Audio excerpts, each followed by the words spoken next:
मनीषा के चले जाने के बाद घर में दुख का माहौल था।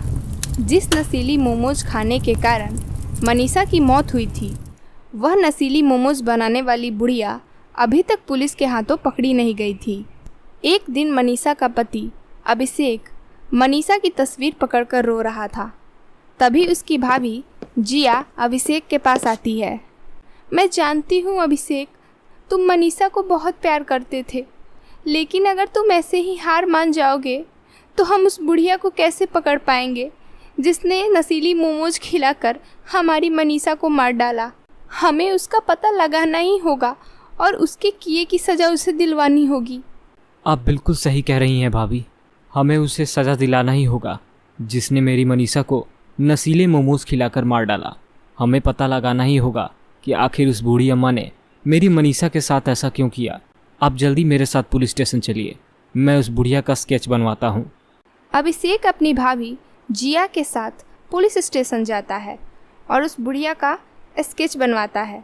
स्केच बनवाने के बाद पुलिस उस बुढ़िया की छानबीन शुरू कर देती है, लेकिन पुलिस को वह बुढ़िया कहीं नहीं मिलती।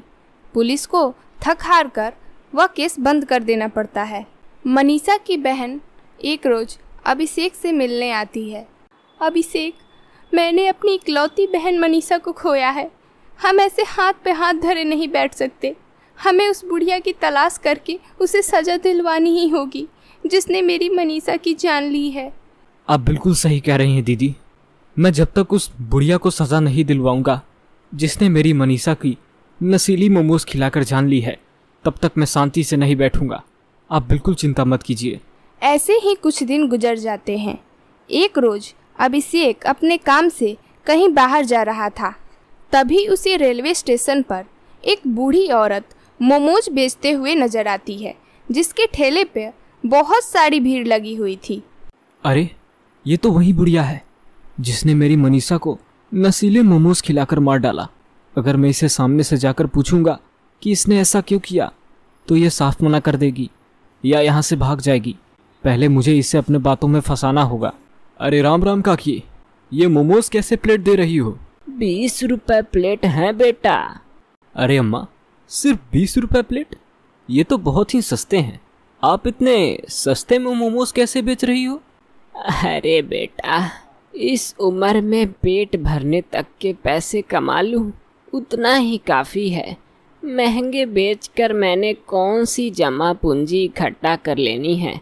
बताओ कितने प्लेट पैक कर दूं? 1 प्लेट पैक कर दो अम्मा। अभिषेक वो मोमोज लेकर डॉक्टर के पास जाता है जिसने मनीषा को बचाने की कोशिश की थी। डॉक्टर वह मोमोज की जांच करके अभिषेक से कहता है, अभिषेक, इन मोमोज में जांच में नशीली दवाई पाई गई है जिसे खाकर तुम्हारी पत्नी मनीषा की जान गई है। न जाने वह बुढ़िया ने कितने सारे लोगों की इन नशीली मोमोज खिलाकर जान ली होगी। आप बिल्कुल सही कह रहे हैं डॉक्टर साहब, हमें उस बुढ़िया को पकड़ना ही होगा, वरना ना जाने वो कितने सारे लोगों की जान ले लेगी जैसे उसने मेरी मनीषा की जान ले ली। इतना कहकर अभिषेक पुलिस स्टेशन जाता है और पुलिस के साथ मिलकर उस बुढ़िया को पकड़ने का प्लान बनाता है। ऐसे ही एक रोज अभिषेक उस बुढ़िया के पास जाता है। राम राम काकी, क्या हाल है? आपके मोमोज खाकर तो मेरे दोस्त बहुत ही खुश हुए। उन्हें आपके मोमोज बहुत ही पसंद आए और मेरी भाभी का तो क्या ही कहूँ, आपके मोमोज के तो वो फैन ही हो गई हैं। एक काम कीजिए, आज 5 प्लेट मोमोज पैक कर दीजिए। अरे बेटा, तुम जैसे भले लोगों के वजह से ही तो मेरे मोमोज की रेडी चलती है। तुम अपने आसपास के बच्चों को भी मेरे ठेले पर भेजा करो, उन्हें स्वाद आ जाएगा। हाँ माँ, ये बात तो है। आपके मोमोज में तो एक अलग ही स्वाद आता है। क्या बात है, आप अपने मोमोज में कहीं कोई मीठा नशा तो नहीं मिलाती? अरे बेटा, ये क्या कह रहे हो? मैं इसमें मीठा नशा क्यों मिलाऊंगी? मेरा कहने का मतलब है कि प्यार वाला नशा मिलाती हो क्या इसमें? तभी तो जो भी आपके मोमोज एक बार खा लेता है वो बार बार यहाँ आपके मोमोज खाने आता है। तो ज़रूर इसमें कोई ना कोई नशा तो है। हाँ बेटा, इस मोमोज में इस बुढ़िया के नशीले हाथों का तो जादू जरूर मिला है। शायद लोगों को इसी वजह से इतने पसंद आते हैं मेरे मोमोज। ये लो बेटा, मेरे हाथों के प्यार से मिले नसीले मोमोज बनकर तैयार हैं। अब तुम यहाँ आते रहना। धीरे धीरे वक्त गुजरता जाता है। अभिषेक उस बुढ़िया से रोज रोज मोमोज खरीद कर उसका विश्वास जीत लेता है। ऐसे ही एक रोज अभिषेक बुढ़िया से कहता है, अरे अम्मा, तुम ये मोमोज कैसे बनाती हो? ज़रा मुझे भी इसकी रेसिपी बता दो ताकि मैं भी ऐसे मोमोज बना सकूं। एक काम करो, तुम मेरे घर चलो और मुझे वहाँ ये मोमोज बनाना सिखा दो। अरे नहीं नहीं बेटा, मैं तुम्हारे साथ आकर क्या करूँगी? तुम्हारा भी परिवार है। तुम्हारे घर वाले सोचेंगे ये किस बूढ़ी मुसीबत को उठाकर ले आया। रहने दो बेटा। अरे अम्मा, इन सब बातों की तुम चिंता मत करो। मैंने अपने परिवार वालों से बात कर ली है।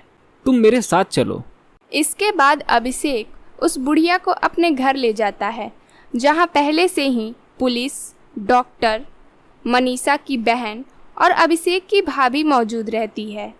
अरे अम्मा, मुझे पहचाना? नहीं बेटा, अब नज़रें कमज़ोर हो गई हैं और यादाश्त भी। मैं तुम्हें तो नहीं पहचान रही। इस लड़की को तो अच्छे से पहचान रही होगी ना? हाँ, इस लड़की को तो पहचान रही हूँ। ये मेरे ठेले पर मोमोज खाने आती थी। लेकिन आप सब मेरे तरफ इतने शक भरे निगाहों से क्यों देख रहे हो? क्योंकि काकी, हमें पता चल गया है कि आप अपनी मोमोज की बिक्री बढ़ाने के लिए उसमें नशीली दवाइयाँ मिलाती थी, जिसे खाकर मेरी बहन मनीषा की जान चली गई और ये पुलिस आपको पकड़ने के लिए ही आई है। माँ, आप अपना जुर्म कबूल कर लो। आपके लिए भलाई इसी में है, क्योंकि हमारे पास आपके खिलाफ पूरा सबूत है। हाँ, मैं मानती हूँ कि मैं अपने मोमोज में नशीली दवाइयाँ मिलाती हूँ।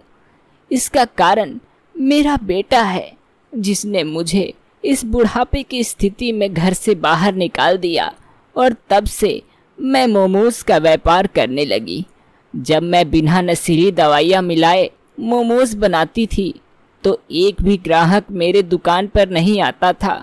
मेरा पेट भरना भी मुश्किल था। उसके बाद मैंने ये नशीली दवाई मिलाना शुरू कर दिया अपने मोमोज में, जिसके वजह से मेरे दुकान पर एक बार जो ग्राहक मोमोज खा लेता था वह बार बार मोमोज खाने आता था, जिससे मेरी अच्छी कमाई हो पाती थी। मुझे माफ़ कर देना।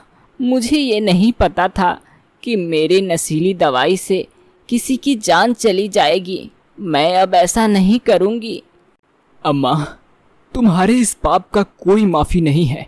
तुम्हारे वजह से मेरी मनीषा की जान चली गई और तुम माफ़ी मांग रही हो।